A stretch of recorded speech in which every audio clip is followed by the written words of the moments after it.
আমি শুধু মহিলাদের ভুলের কথা বলবো, যে ভুলগুলো মেয়েরা করেন।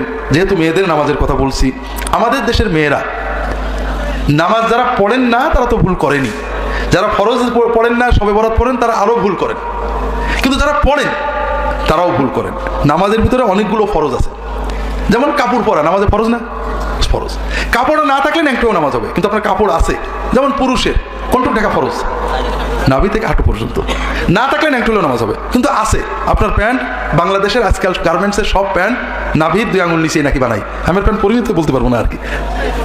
এই প্যান্ট পরে যদি প্যান্টের উপরে ছোট শার্ট বা গেঞ্জি থাকে নামাজ কিন্তু হবে না, বা পাতলা যদি শার্ট থাকে নামাজ হবে না, কারণ আপনি তো ন্যাংটু। নাভি থেকে যেটুকু খোলা আছে আপনি তো সেটা ন্যাংটু না? হ্যাঁ, ঠিক। অধিকাংশ প্যান্ট টাকনুর নিচেই থাকে, পায়ের যে নিচের হাড়ের নিচেই থাকে। যদি নামাজের মুসল্লির কাপড় টাকনুর নিচেই থাকে নামাজ হবে না। কথা বলছেন? রাসূলুল্লাহ সাল্লাল্লাহু আলাইহি ওয়াসাল্লাম বলেছেন তোমার নামাজ হয়নি, আবার ওযু করতে বলেছেন। এটা হলো পুরুষদের ক্ষেত্রে। পুরুষদের আরও আছে গা ঢাকা ইত্যাদি কম বেশি।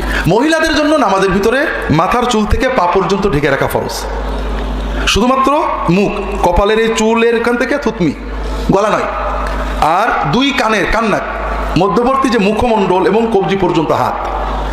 এর বাইরে কোনো জায়গা যদি খোলা থাকে, অন্ধকার ঘরে একা কেউ যদি কোনো মহিলা নামাজ পড়েন, তার যদি এইটুকু বাদে কোনো জিনিস খুলে যায়, যেমন মাথার কাপড় সরে যায়, চুল বেরিয়ে যায়, অল্প কিছু চুল বেরিয়ে যায়, অথবা কানের নিচেই জুলফির চুল বেরিয়ে যায়, অথবা 2 কানের 2 কান বা 1 কান বেরিয়ে যায়, সরে যায় কাপড়, অথবা পিছনের মাথার চুল ঝুলে বাইরে চলে যায়, অথবা থুতমির নিচেই যে গলার অংশ এটা বেরিয়ে পড়ে, অথবা হাতের কনুই বা এসব জায়গায় বেরিয়ে পড়ে, অথবা পায়ের টাকনুর উপরে, পায়ের উপরের পা নলা বেরিয়ে পড়ে, ওই মহিলার নামাজ হবে না।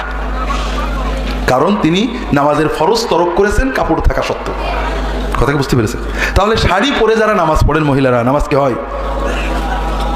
শাড়ি হলো একেবারেই অনইসলামী পোশাক। শাড়ি মোটেও পরবেন না। শাড়ির বদলে ভালো পোশাক হলো সুন্নত পোশাক।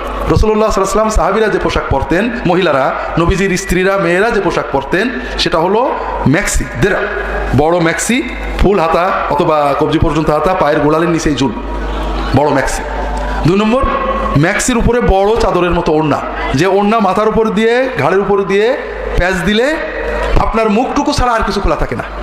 3 নম্বর, ম্যাক্সির নিচেই সায়া পাজামা। কথা কি বুঝতে পেরেছেন? এই 3টে পোশাক মেয়েদের ফরজ পোশাক। এই 3টে না পড়লে ফরজ আদায় হয় না।